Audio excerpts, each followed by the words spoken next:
अस्सलाम वालेकुम वरहमतुल्लाहि वबरकातुहू। उम्मीद है आप सब लोग खैरियत से होंगे। लास्ट वीडियो में हमने यह मॉड्यूल नंबर 168 तक कवर किया था, तो आज स्टार्ट करते हैं मॉड्यूल नंबर 169। मॉड्यूल नंबर 169 में है calculate moment of inertia ICM for uniform road of length L and mass M rotating about axis through centre. इसमें सबसे पहले आपने पैरेलल एक्सिस थ्योरम इसका यूज़ करना है। पैरेलल एक्सिस थ्योरम होता है IL, कोई भी जिसका भी आपने इनर्शिया फाइंड आउट करना है वो इक्वल होता है ICM। यहाँ पे CM शो कर रहा है सेंटर ऑफ मास, कि सेंटर ऑफ मास का जो इनर्शिया है, यहाँ पर हमने ये चीज़ फाइंड करनी है, ठीक है। प्लस MD स्क्वायर, यहाँ पर D क्या है, D is distance between origin and centre of mass, D is L/2। Distance यहाँ पे हो गया L/2, लेंथ का जो हाफ होता है, ठीक है। Also inertia is moment of inertia float about one of its. अच्छा, यहाँ पे देखिए एक चीज़ अगर मैं आपको बताऊँ, कैलकुलेटेड अर्लियर, इसका मतलब ये था कि ये वाला जो ये IL है, ये हमने किसी पिछले मॉड्यूल में इसको फाइंड आउट किया था। अब देखें, अब अगर आप इस मॉड्यूल की बात करें तो ये मॉड्यूल आपके पेपर में आने के चांसेस बहुत कम है। क्यों? क्योंकि यहाँ पर आपको ये वाली वैल्यू गिवन नहीं होगी पेपर में। पहले ये वाली वैल्यू हमने कैसे फाइंड आउट की थी, किस मॉड्यूल में फाइंड आउट की थी, पहले आपको वो सारे स्टेप्स करके इसका फाइंड आउट करना पड़ेगा। देन आपको ये सारे स्टेप्स जो इस मॉड्यूल में यूज़ हो रहे हैं, कि सबसे पहले आपने ये लिखना है, देन आपने फार्मूला लिखना है, पुटिंग करनी है, वाली वैल्यू जो आपने निकाली होगी उसको यहाँ पे पुट करना है, क्योंकि हमने यहाँ पे ICM निकालना है। ये वैल्यू हमने पिछले किसी मॉड्यूल में निकाली थी, वो हमने यहाँ पे यूज़ की है 1/3 ml स्क्वायर, और यहाँ पे MD स्क्वायर, ये यहाँ पे आके माइनस हो जाएगा। अब देखें, ये ICM को यहाँ पे आ जाएगा और ये IL यहाँ पे आ जाएगा, ये हो जाएगा IL minus MD square. D की जगह पे L/2 पुट करना है, इसको सिंपल सोल्व किया तो ये आपके पास है 1/12 ml स्क्वायर। अगर आप इसको देखें तो इसके आने के चांसेस कम है, क्योंकि यहाँ पे चीज़ हमें ऑलरेडी, या तो ये हमें वो क्वेश्चन में गिवन करें, मतलब मीन्स के जो आपको वो क्वेश्चन दे उसमें ये चीज़ हमें गिवन हो कि IL की ये वैल्यू है, तब तो ये पेपर में आ सकता है। अदरवाइज ये फिर जैसे हमने इसको फाइंड आउट किया था पिछले किसी मॉड्यूल में, आपको वो सारा भी सॉल्व करना पड़ेगा, क्योंकि ये आप ऐसे तो नहीं याद रख सकते ना, तो वो भी करना पड़ेगा। फिर आपको ये वाले स्टेप सारे यूज़ करने पड़ेंगे, तो ये ज़्यादा लेंथी हो जाएगा। तो इसको आपने एक नज़र देख लेना है, अदरवाइज आई थिंक इसको आप स्किप भी करें तो आप कर सकते हैं। नेक्स्ट है मॉड्यूल नंबर 170।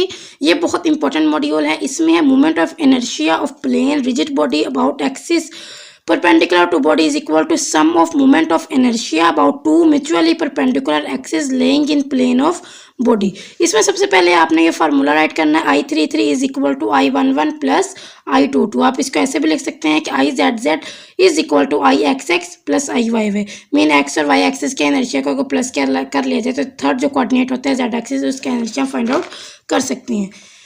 इसमें देखिए सबसे पहले आपने लिखना I33 कर लें या IZZ कर लें, ये आपकी मर्जी है। ये इक्वल होता है M, आपको पता है इनर्शिया का फार्मूला होता है MD स्क्वायर। तो यहाँ पे हमने II साथ यूज़ किया है, क्योंकि हमारे पास जो था ज़्यादा एरिया का हमने फाइंड आउट करना था, तो हमने उसको डिफरेंट पार्ट्स में डिवाइड करके इसको II लिख दिया, MIDI का स्क्वायर। अब यहाँ पे देखें, जब आप इसको लिखेंगे Z के लिए, देन यहाँ पे आएगा XI का स्क्वायर प्लस है YI का स्क्वायर।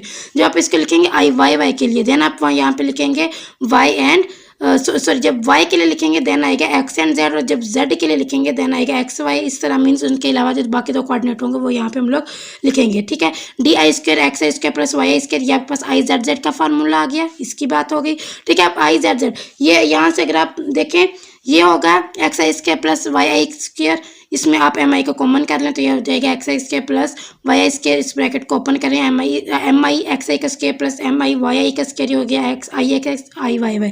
आपने ये प्रूव करना था कि जो आपके पास थर्ड कोऑर्डिनेट का मोमेंट ऑफ इनर्शिया है, जो बाकी दो कोऑर्डिनेट हैं उनके सम के इक्वल होता है। ये चीज़ हमें थ्योरम में गिवन थी और इसको हमने प्रूव करना था।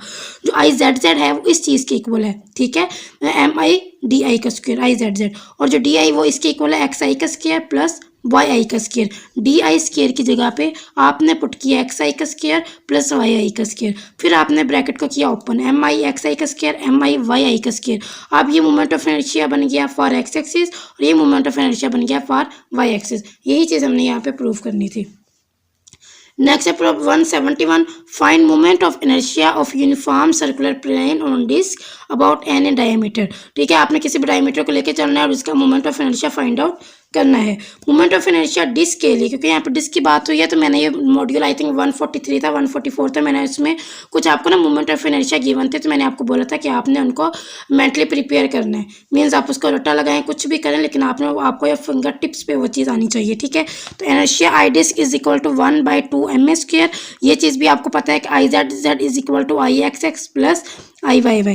We have to find moment of inertia of uniform circular plane disk about any of its diameter and we are along x and y axis, ठीक है। आपने डायमीटर के अकॉर्डिंग उसका वो फाइंड आउट करना है। तो आप यहाँ पे लिख सकते हैं कि जो IXX है ये IYY है, ये किसके इक्वल है, ID के इक्वल है। D यहाँ पे डायमीटर को शो कर रहा है जिसके अकॉर्डिंग आपने moment of inertia find out करना है। तो यहाँ पे आपने ID लिख लिया, ये चीज़ आपको पता है कि IXZ IXS प्लस IYY के इक्वल होता है। अब IX भी ID के इक्वल है, IYY भी ID के इक्वल है, तो आपने यहाँ पे ID लिख लिया, ये हो जाएगा 2ID, ठीक है। अब यहाँ पे आपने ID निकालना है तो ये 2 इधर आके डिवाइड हो जाएगा, ये हो जाएगा 1/2 IZZ हमें गिवन है जो क्या होता है 1/2 ma², 1/2 ma², ये हो जाएगा 1/4 ma², इसका आंसर।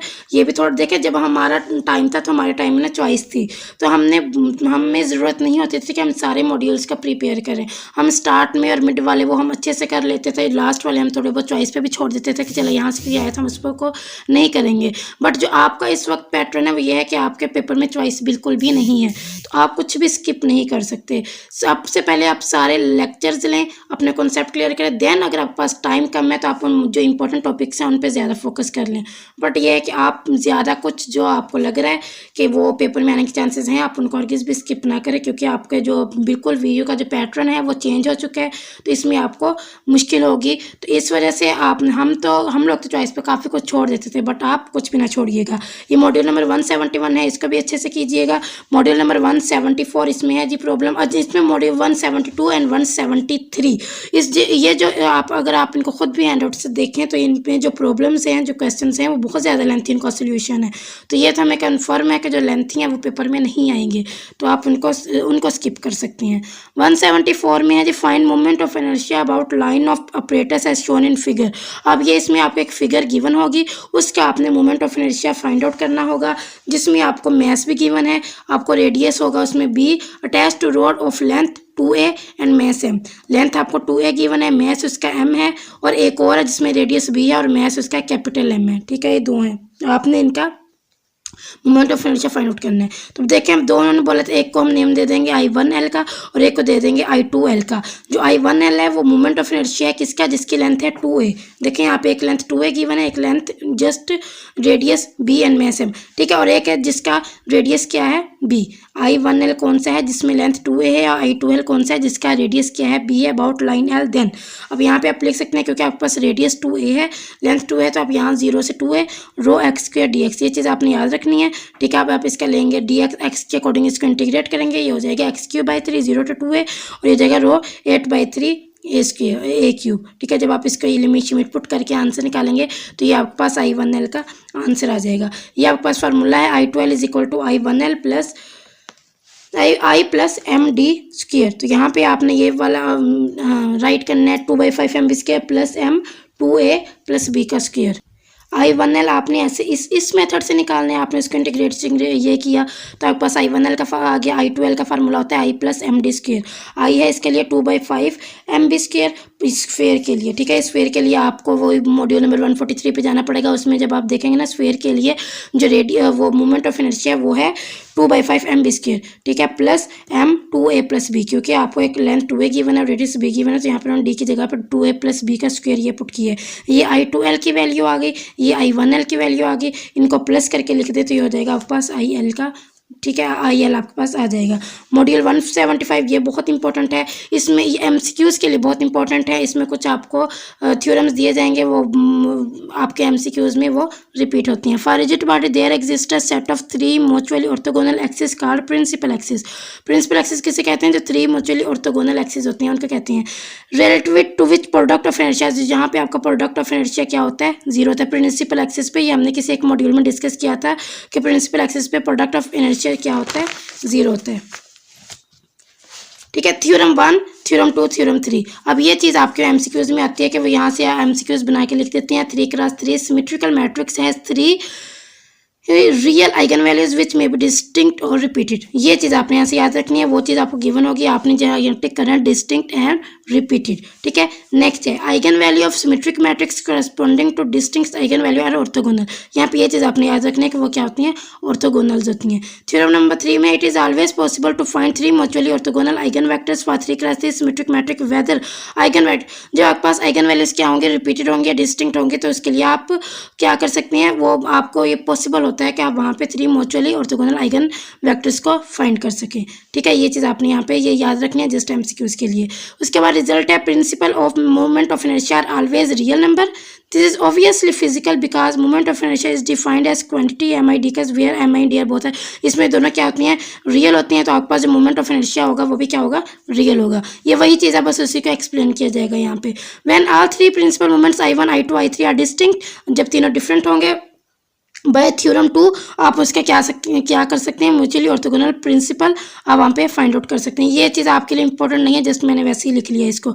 व्हेन जब आपके पास I1 I2 के इक्वल होगा, देन ये पॉसिबल नहीं है कि I1 जो क्या है I3 के भी इक्वल हो, just I1 is equal to I2 होगा। Bye theorem 3 we can still determine 3 mutually orthogonal principal axes because the inertia metric is symmetric। जब आपके पास ये केस भी होगा, एमसीक्यूज में आ सकता है, जब आपके पास ये केस भी होगा तब भी आपके लिए वो आप डिटरमाइन कर सकते हैं किनको, 3 म्यूचुअल ऑर्थोगोनल प्रिंसिपल एक्सिस को। मॉड्यूल नंबर 177 है determination of principal axis by diagonalizing inertia matrix. Some rigid body has no axis of symmetry. ये भी जस्ट एमसीक्यूज के लिए बस आपने इसको पढ़ना है। कुछ रिजिड बॉडीज ऐसे होती हैं जिसमें एक्सिस ऑफ सिमेट्री नहीं होती। Even so tensor that representing moment of inertia of such bodies is characterized by real 3x3 symmetric matrix can be diagonalized. Resulting diagonal elements are value of principal moments of inertia. ये जो यहाँ पे इसको just आपने MCQs के लिए देखना है, वो ये कह रहे हैं कि जो मोमेंट ऑफ इनर्शिया होता है उसको आप 3x3 मैट्रिक में रिप्रेजेंट कर सकते हैं। उसमें ये जो डायगोनल एलिमेंट्स होते हैं इनको आप लोग प्रिंसिपल मोमेंट्स का नेम देते हैं। ये देखिए यहाँ पर उन्होंने यही दिया हुआ है, principal moment of inertia of rigid body. ये जो डायगोनल एलिमेंट्स होते हैं उनको कहते हैं आप, और ये जो होते हैं इनको प्रिंसिपल एक्सिस भी कहते हैं, क्योंकि ये क्या हो जाती हैं, all product of inertia have vanished. जब आप इनका प्रोडक्ट लेते हैं तो ये सारे खत्म हो जाती हैं। और आपको पता है जहाँ पे मोमेंट ऑफ इनर्शिया 0 होता है वहाँ पे आप क्या कहते हैं, प्रिंसिपल एक्सिस। तो आप इसका मतलब प्रिंसिपल एक्सिस भी कहते हैं। तो आप यहाँ पे लिखेंगे I11 minus lambda 1, I22 minus lambda 1 और I33 माइनस लैम्डा 1। बाकी ये आपने लिखना है I11 I13 I21 I23 I31 I33 I32 ये सब कुछ। और यहाँ पे आपने ये लिखना है cosine cos alpha cos beta cos gamma is equal to 0। ये 0 के इक्वल होता है, क्यों, क्योंकि ये डायगोनल एलिमेंट 0 होते हैं और ये प्रिंसिपल मोमेंट ऑफ इनर्शिया होते हैं जिसको प्रिंसिपल एक्सिस भी कहते हैं। डायरेक्शन कोसाइंस में be found by solving above equation. यहाँ से आप इनको अगर सोल्व करें तो आप ये कोसाइंस की वैल्यू भी फाइंड आउट कर सकते हैं। The solution are not independent, ये इंडिपेंडेंट नहीं होता ये वाला solution. They are subject no constant. और इसमें ये चीज़ होती है cos square alpha plus cos square beta plus cos square gamma किसके इक्वल होता है, 1 के इक्वल होता है। नेक्स्ट आपके पास है मॉड्यूल नंबर 17। ये चीज़ आपने एमसीक्यूज के लिए याद रखनी है। Module 178 rotating axis theorem. If a time dependent function A is represented by A F and fix and rotating coordinate system. बस आपने ये बस याद रखनी है, ठीक है। D A by D T F final के लिए ये होता है D A by D T R plus omega multiply A R, ठीक है। ये आपने इसको रोटेटिंग एक्सिस थ्योरम इसको कहते हैं, ये आपने याद रखना है। ये आ सकता है आपके शॉर्ट में कि स्टेट करें रोटेटिंग एक्सिस थ्योरम को, तो आपने वहाँ पे जस्ट ये चीज़ भी लिख देंगे तो आपको इसके मार्क्स मिल जाएंगे। ये था आज का हमारा लेक्चर। होप्स आपको इसकी समझ आई होगी। अच्छे से प्रैक्टिस करेंगे तो इंशाल्लाह ये आपको प्रिपेयर हो जाएंगे, इनका रट्टा शट्टा भी लग जाएगा। अपना बहुत सारा ख्याल रखिएगा। अगर चैनल पर न्यू थे तो काइंडली सब्सक्राइब करके जाइएगा। जज़ाकल्लाह, अल्लाह हाफिज़।